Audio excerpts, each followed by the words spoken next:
ప్రభుత్వమే కదా ఉంది. మరి వాళ్ళందరినీ నువ్వు ఎందుకు చేర్చింది నీ ప్రభుత్వం? మేబీ ఒకటి అయి ఉండొచ్చు, వాళ్ళందరినీ చేర్చిన వాళ్ళందరూ మనకే ఓట్లేస్తారనుకుని ఉండొచ్చు. ఎందుకంటే పోర్టుల మీద పట్టుంది ఎన్సీపీ. అక్కడ పోర్టులన్నిట్లలో పట్టుండేది ఎన్సీపీకి, కాంగ్రెస్కే. అక్కడ వాళ్ళయే యూనియన్లు, ఐఎన్టీయూసీ యూనియన్లు, ఎన్సీపీ వాళ్ళకి సంబంధించిన యూనియన్లు వాళ్ళయే ఉంటాయి.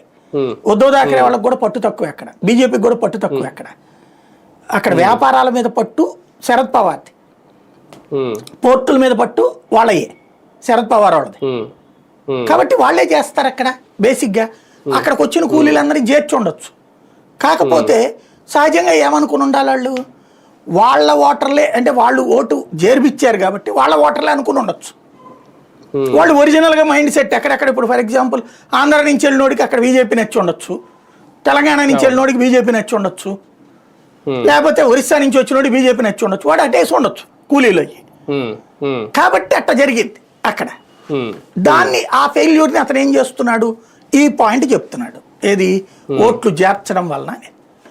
ఇప్పుడు దాంతోపాటు ఒకే ఓటు 4-5 చోట్ల ఉంది ఒక వ్యక్తిది.